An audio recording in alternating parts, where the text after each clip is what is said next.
Hi friends, welcome to gardendiary. ஒரு பிளான்ட்னு எடுத்துக்கிட்டிங்கன்னா அந்த பிளான்ட்டோட ஹெல்தினஸை எப்படி நம்ம செக் பண்ணுவோம்? ரூட் வச்சு தான். அந்த ரூட் எப்படி டெவலப் ஆகுதோ அதோட டெவலப்மெண்ட் பேஸ் பண்ணி தான் அந்த பிளான்ட் வந்து ஹெல்த்தியாக வளருதா எப்படின்னு நம்ம பார்க்க முடியும். ஈவன் நம்ம ஒரு ப்ராப்பகேஷன் பண்ணும் பொழுது அந்த ப்ராப்பகேஷன் நிறைவடைகிறதுக்கு காரணமே அந்த ரூட் டெவலப் ஆனதுக்கப்புறம் தான் நம்ம முடிவு பண்ணுவோம். ஸோ இந்த ரூட்டுங்கிறது வந்து இந்த வேர்கள் வந்து எவ்வளோ முக்கியமானது இந்த பிளான்ட்டுக்கு. அப்படிப்பட்ட வேரை பற்றி தான் நம்ம இன்றைக்கி பார்க்க போகிறோம். அதாவது சக்குலென்ஸ்க்கு ஏரியல் ரூட் வருவது வந்து ஒரு நல்லதா இல்லை கெட்டதா, அதனால நம்ம என்ன செய்யணும், எதற்காக இந்த மாதிரி ஏரியல் ரூட்ஸ் டெவலப் ஆகுது அப்படிங்கிறத இன்றைக்கி டீட்டெயிலாக நம்ம பார்க்க போகிறோம். ஸோ ஏரியல் ரூட்ஸ்னால் ஃபர்ஸ்ட் ஆஃப் ஆல் என்ன? அதாவது ரூட்ஸ்னாலே பொதுவாக மண்ணுக்கடியில் ஒரு பாகம்தான் ரூட், அந்த இடத்துல தான் அது வளரும். ஆனால் ஒரு சில பிளான்ட்டுக்கு ஸ்டெம்ஸ்லேயே ரூட் வந்து டெவலப் ஆகும். இது வந்து mostly indoor plants, hanging variety of பிளான்ட்ஸ்லாம் நீங்கள் பார்த்துருப்பீங்க. ஸோ இந்த மாதிரி ஏரியல் ரூட்ஸ் சக்குலெண்ட்டுக்கும் வருமா அப்படின்னு தான் ஒரு கேள்வி. சம்டைம்ஸ் சக்குலென்ட்ஸ்க்குமே ஏரியல் ரூட்ஸ் டெவலப் ஆகும், பட் அது ரொம்ப ரொம்ப ரேரான ஒரு விஷயமா இருக்குது. ஸோ சக்குலெண்ட்டுக்குமே ஏரியல் ரூட்ஸ் வர்றது வந்து ஒரு சில பிளான்ட்டுக்கு இயல்பான ஒன்று. அதாவது நீங்கள் ஹேங்கிங் பிளான்ட் எடுத்துக்கிட்டிங்கன்னா அந்த பிளான்ட்டோட ஸ்டெம் வந்து நீங்கள் அப்படியே அந்த ஸ்டெம் அந்த சாயிலில் அப்படியே படுக்க வச்சுருந்தாங்களே அந்த ஸ்டெம்ஸ்லேருந்து அதுவே ரூட் ஃபார்ம் ஆகி அது ப்ராப்பகேட் பண்ணுற மாதிரி ஒரு வழிவகுக்கும். அது ஒன்று ஏரியல் ரூட்ஸ்னு சொல்லுவாங்க. ஸோ இந்த மாதிரி ஒரு சில வெரைட்டிஸ்க்கு இது வந்து நார்மலான ஒரு விஷயம். பட் இப்போ நீங்கள் பார்த்துட்ருக்கிற பிளான்ட் வந்து ஒரு கிரெப்டோவேரியா வெரைட்டி. இந்த மாதிரி வெரைட்டிஸில் இல்லை ஈச்வரியா வெரைட்டிஸில் இந்த மாதிரி ஏரியல் ரூட் டெவலப் ஆகுதுன்னா இது வந்து ஒரு ரேரான ஒரு விஷயமா இருக்குது. ஸோ இந்த ஏரியல் ரூட் வந்து இந்த மாதிரி வெரைட்டிஸில் ரேராக வளர்கிறதுக்கு ஒரு சில காரணங்கள் இருக்குது.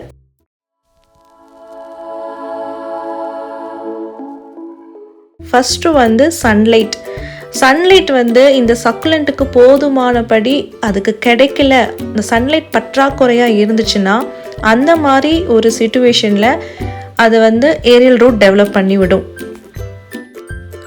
ஒருவேளை சக்குலெண்ட்டுக்கு வந்து ஜஸ்ட் ஒரு 1 hour சன்லைட் தான் கிடைக்கிது, பட் அதுக்கு இன்னும் கொஞ்சம் சன்லைட் வேணும், அது ஒரு சன்லைட் லவபிள் பிளான்ட்டாக இருந்துச்சுன்னா ஒரு பற்றாக்குறையான ஒரு சன்லைட் கிடைக்கும் பொழுது அது அதுக்கு வேண்டிய சன்லைட் கிடைக்கிறதுக்கு நியூட்ரியன்ஸ் கேதர் பண்ணுறதுக்கு இந்த மாதிரி ஏரியல் ரூட் ஃபார்ம் ஆகிறதுக்கு ஒரு வாய்ப்பு இருக்குது. ஸோ அது ஒரு காரணமாக இருக்கும்.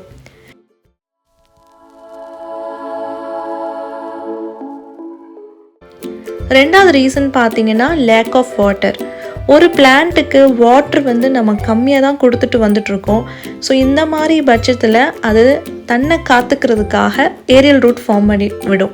ஸோ இந்த ஏரியல் ரூட் வந்து ஃபார்ம் ஆகும் பொழுது அது சாயில்குள்ளே எப்போ டச் ஆகுதோ அதுலேருந்து நல்ல நியூட்ரியன்ஸ் வந்து அது கேதர் பண்ணிக்கும். ஸோ ஒருவேளை உங்கள் சக்குலெண்ட்டுக்கு இந்த மாதிரி ஏரியல் ரூட் வந்திருக்குன்னா நீங்கள் அந்த லீஃபை வச்சே நீங்கள் செக் பண்ணிக்கலாம். அந்த லீஃப் வந்து ரொம்ப விதடாக இருக்குது, அதாவது சுருங்கி போய் கொஞ்சம் ஸ்ட்ரென்தனிங் இல்லாமல் ரப்பர் மாதிரி ஒரு கன்சிஸ்டண்ட்டில் இருக்குன்னா தென் அது வந்து டீஹைட்ரேஷன், அதுக்கு வாட்டர் கம்மியாக இருக்குது, அதனால தான் ஏரியல் ரூட் டெவலப் பண்ணியிருக்கு அப்படிங்கிறது ஒரு ரீசனாக இருக்கும். ஸோ இந்த மாதிரி பிளான்ட்டுக்கு நீங்கள் வாட்டர் கொடுத்து நீங்கள் அதை வந்து ரெக்கவர் பண்ணலாம்.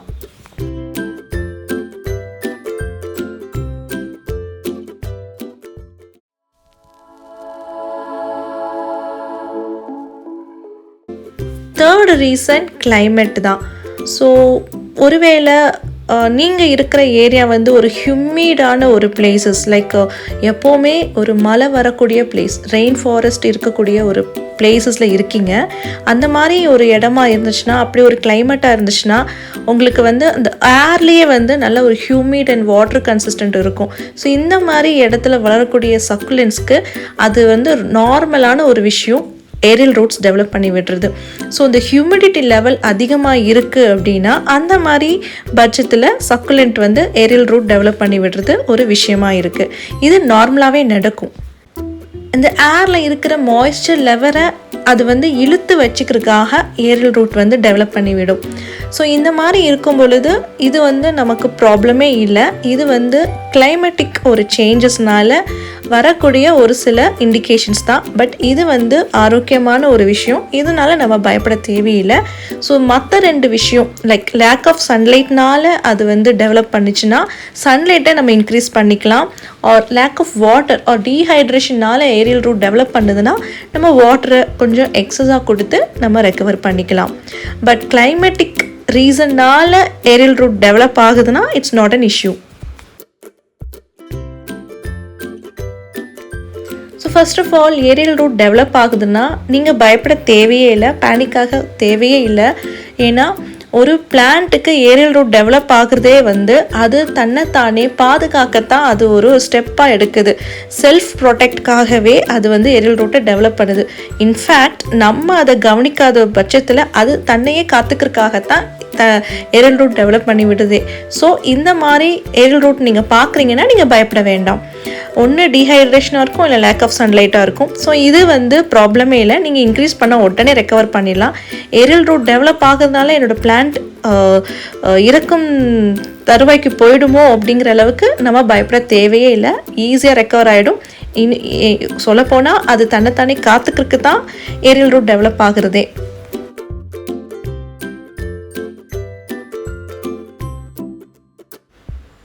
இந்த மாதிரி ஏரியல் ரூட் டெவலப் ஆச்சுன்னா நமக்கு ஒரு ப்ளஸ் பாயிண்ட் இருக்குது. நீங்கள் இந்த டைமில் ஒருவேளை ஏரியல் ரூட்ஸ் ரொம்ப டெவலப் ஆகிருக்கு அப்படிங்கும் பொழுது அந்த போர்ஷன் ஆஃப் பிளான்ட் அந்த ஸ்டெம்மை நீங்கள் கட் பண்ணி நீங்கள் அழகாக நீங்கள் ப்ராப்பகேட் பண்ணலாம். பொதுவாக நம்ம ஒரு ஸ்டெம் கட்டிங்கை ப்ராப்பகேட் பண்ணுறதுக்கு அது ரூட் டெவலப் ஆகணும் அப்படிங்கிறதுக்காக தான் வெயிட் பண்ணி நம்ம வந்து அந்த ப்ராசஸில் இருப்போம். ஸோ இங்கே வந்து ஆல்ரெடி அது ஏரியல் ரூட் டெவலப் ஆகிருக்கு. ஸோ ஆல்ரெடி ரூட்ஸ் டெவலப் ஆகிருக்குங்கும் பொழுது நம்ம ஜஸ்ட்டு அந்த போர்ஷனை கட் பண்ணி நீங்கள் வேறு ஒரு புது பாட்டில் புது ஒரு சாயில் மிக்ஸில் நீங்கள் வச்சிங்கன்னா போதும், அது புது பிளான்ட் இம்மீடியட்டாக இன்ஸ்டண்ட்டாக நீங்கள் ப்ராப்பகேட் பண்ணலாம். ஸோ இது வந்து நமக்கு ஒரு இன்ஸ்டண்ட்டாக ப்ராப்பகேட் பண்ணுறதுக்கு ஒரு ஹெல்ப்ஃபுல்லான ஒரு விஷயமா இருக்குது. ஸோ ஏரியல் ரூட்ஸ் டெவலப் ஆயிடுச்சுன்னா நீங்கள் ரெக்கவர் பண்ணலாம், ஆர்எல்ஸ் நீங்கள் ப்ராப்பகேட் பண்ணலாம். ஸோ அவ்வளோதான் ஃப்ரெண்ட்ஸ். ஏரியல் ரூட்ஸ் சக்குலன்ஸில் டெவலப் ஆகுது அப்படி இருந்துச்சுன்னா நம்ம எந்த மாதிரி நம்ம ஸ்டெப் எடுக்கலாம், இதனால் என்ன பெனிஃபிட் இருக்குதுன்னு சொல்லி நம்ம டீட்டெயிலாக நம்ம டிஸ்கஸ் பண்ணியிருக்கோம். ஸோ இந்த வீடியோ உங்களுக்கு ஒரு இன்ஃபர்மேட்டிவாகவும் ஹெல்ப்ஃபுல்லாகவும் இருந்திருக்கும்னு நான் நம்புகிறேன். உங்களுக்கு இந்த வீடியோ பிடிச்சிருந்துச்சுன்னா நீங்கள் லைக் பண்ணுங்கள். அண்ட் நீங்கள் சப்ஸ்கிரைப் பண்ணாமல் நம்ம சேனலை கண்டினியூஸாக நீங்கள் எல்லா வீடியோஸும் பார்த்துட்டு வரீங்க, ஃபாலோ பண்ணிட்டு வரீங்க அப்படின்னா ப்ளீஸ் உங்களோட சப்ஸ்கிரிப்ஷனை கொடுங்க. அது எனக்கு ஒரு மோட்டிவேஷ்னலாக இருக்கும். அண்ட் உங்கள் ஃப்ரெண்ட்ஸ்க்குமே ஷேர் பண்ணுங்கள். அண்ட் உங்களுக்கு ஏதாவது டவுட்ஸ் இருக்குது, இல்லை ஒரு சில பிளான்ட்டை பற்றி ஸ்பெசிஃபிக்காக உங்களுக்கு தெரியணும்னா கமெண்ட் செக்ஷனில் நீங்கள் கமெண்ட் பண்ணுங்கள். ஒரு பிளான்ட்டை பற்றின இன்ஃபர்மேஷன் வேணும்னா அந்த பிளான்ட்டோட நேமும் நீங்கள் கமெண்ட் பண்ணுங்கள். கண்டிப்பாக அதை பற்றின இன்ஃபர்மேஷன் நான் இன்னொரு வீடியோவில் உங்களுக்கு சொல்கிறேன். ஸோ அது வரைக்கும் பாய், டேக் கேர், ஹாப்பி கார்டனிங்.